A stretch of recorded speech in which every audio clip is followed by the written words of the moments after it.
Hello students, मैं Anjali ma'am. आप सब लोगों का सबसे ज़्यादा डाउट होता है कि आखिर बिहार पैरामेडिकल का काउंसलिंग कब से स्टार्ट होगा, आखिर पैरामेडिकल का काउंसलिंग करने में इतना डिले क्यों हो रहा है, काउंसलिंग कब होगा, काउंसलिंग का मतलब काउंसलिंग करते टाइम कौन कौन से डॉक्यूमेंट लगेंगे, काउंसलिंग करने के लिए कौन कौन से लोग एलिजिबल हैं। फिर से और भी आपका सवाल रहता है कि डॉक्यूमेंट्स क्या क्या लगता है काउंसलिंग के टाइम, आप लोग हमसे कैसे काउंसलिंग करवा सकते हैं, फिर से बिहार पैरामेडिकल 2025 का हमारा बैच आप कैसे ज्वाइन कर सकते हैं। तो निश्चिंत रहिए, इस वीडियो को पूरा अंत तक देखिएगा। इस वीडियो में मैं आपके हर एक सवाल का जवाब देने वाली हूँ।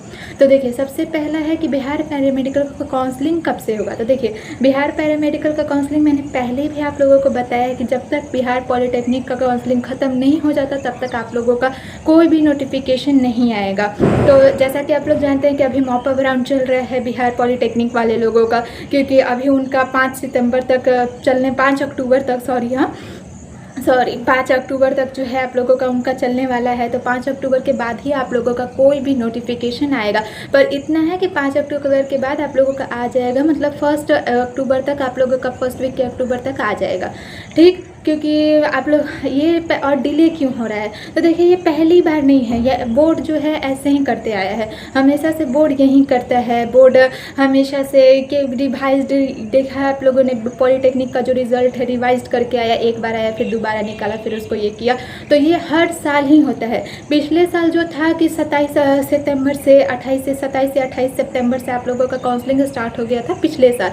पर इस साल आप लोगों का वैसा कुछ नहीं होने वाला है। बहुत सारे लोग उम्मीद लगाए बैठे हैं कि 28 सितंबर से स्टार्ट हो जाएगा, बट ऐसा कुछ नहीं है। 28 सितंबर तक कोई नोटिफिकेशन नहीं आएगा। आप लोगों का जो भी नोटिफिकेशन है 5 अक्टूबर के बाद आ जाएगा। ठीक है, तो अब तो ये हो गया कि काउंसलिंग कब तक आएगा और मतलब पैरामेडिकल का काउंसलिंग कब से होगा और क्या मतलब डिले क्यों हुआ, ये तो मैंने आप लोगों को बता दिया। अब है कि पैरामेडिकल के काउंसलिंग के टाइम कौन कौन से डॉक्यूमेंट्स लगते हैं। तो देखिए, पैरामेडिकल के काउंसलिंग के टाइम आपका कोई डॉक्यूमेंट नहीं लगता है। जो भी डॉक्यूमेंट होता है आपका डीवी के समय लगता है। ठीक, काउंसलिंग के टाइम आपका सिर्फ मोबाइल नंबर या ईमेल, कोई एक भी रहेगा तो चलेगा, पर मोबाइल नंबर और ईमेल होना चाहिए और आपका रैंक कार्ड होना चाहिए। ठीक है, उसके बिना आप लोगों का नहीं होता है काउंसलिंग। तो काउंसलिंग के लिए मैंने बता दिया, कोई डॉक्यूमेंट्स नहीं लगता है। ठीक है, आप लोगों का नॉर्मल डीवी के टाइम जो होगा, जो भी डॉक्यूमेंट्स हैं डीवी के टाइम लगेगा। ठीक, उसके ऊपर अलग से वीडियो है तो आप लोग देख लीजिएगा। अब है कि काउंसलिंग कौन कौन से लोग कर सकते हैं, कौन कौन से लोग एलिजिबल हैं। तो देखिए, काउंसलिंग जो है जिनका ज़्यादा रैंक है वो लोग बाहर से करवा लेंगे, क्योंकि आप हम लोग से करवाएंगे और फिर आप लोगों का, क्योंकि काउंसलिंग का जो हमारे तरफ से है फ़ी वो 400 है, जो हम लोग से काउंसलिंग करवाएंगे। तो आप हम लोग से करवाएंगे और फिर आप लोग कहेंगे कि आप लोगों का ज़्यादा रैंक होगा, आप लोगों को सीट अलॉट नहीं होगा, तो फिर आप लोग कहेंगे कि हमने तो आपसे करवाया पर हुआ नहीं। पर ऐसा नहीं होता है, क्योंकि अगर मान लीजिए आपका रैंक ही ज़्यादा है तो इसमें हम लोग भी तो कुछ नहीं कर सकते ना।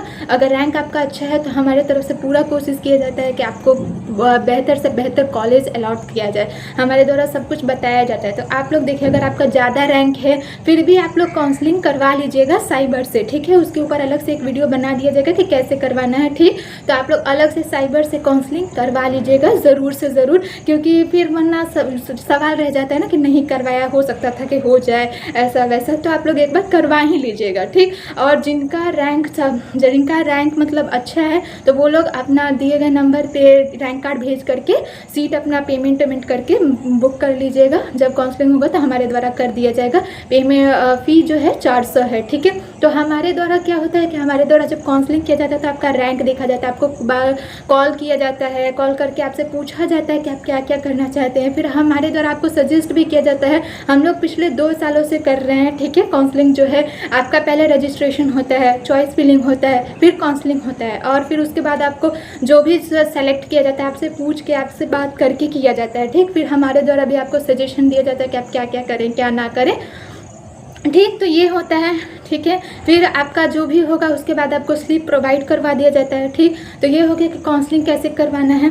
अब है कि आप हम लोगों के द्वारा बैच जो है पैरामेडिकल 2025 का बैच कैसे ज्वाइन कर सकते हैं। जो हमारे द्वारा स्टार्ट हो गया है उसमें बहुत सारे लोग अभी ज्वाइन कर चुके हैं और मतलब क्लासेस भी स्टार्ट हो चुके हैं, कुछ क्लासेस हो चुके हैं। मैं खुद वहाँ पर इंग्लिश पढ़ा रही हूँ और मैंने 2 क्लासेस ले लिए हैं, ज़्यादा नहीं किया है, बस नाउन और प्रोनाउन जो है वो कंप्लीट कर लिया है। ठीक, तो आप हम लोग से द्वारा कैसे कर सकते हैं, तो देखिए ज़्यादा कुछ नहीं करना है, आप लोग प्ले स्टोर पे जाएंगे और Rathore education point app search कीजिएगा। ठीक, आप लोगों को दिख रहा होगा बगल में लोगो, उसी लोगो पे मतलब क्लिक करके वहीं डाउनलोड कीजिएगा, क्योंकि बहुत सारे लोगों को कन्फ्यूज़न हो जाता है, वो अलग अलग फिर डाउनलोड कर लेते हैं और फिर दिक्कत आने लगती है। तो जो लोगो दिख रहा है उसी पे कीजिएगा। ठीक, सामने मतलब बगल में लोगो लगा दिया गया है, तो आप लोग देख लीजिएगा।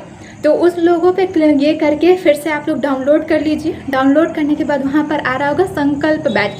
ठीक, तो 2025 का जो बैच है वो है संकल्प बैच। तो वहाँ पर आप लोग पेमेंट करके बैच ले सकते हैं। लाइव क्लासेस वहाँ पर चलती हैं। ठीक है, मैं खुद वहाँ पर इंग्लिश पढ़ा रही हूँ। तो आप लोग अगर जितना जल्दी करेंगे उतना आप लोगों के लिए सही होगा, फिर वरना आपको रिकॉर्डिंग देखना पड़ेगा। तो आप लोग कितना ही रिकॉर्डिंग देखेंगे, फिर आपको ही कन्फ्यूज़न होगा, बैच आगे चलते ही रहेगा। तो आप लोग जल्द से जल्द कीजिए और जल्द से जाके बैच ले लीजिए।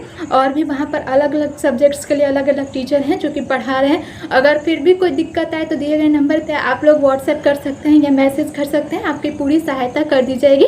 ठीक है, धन्यवाद।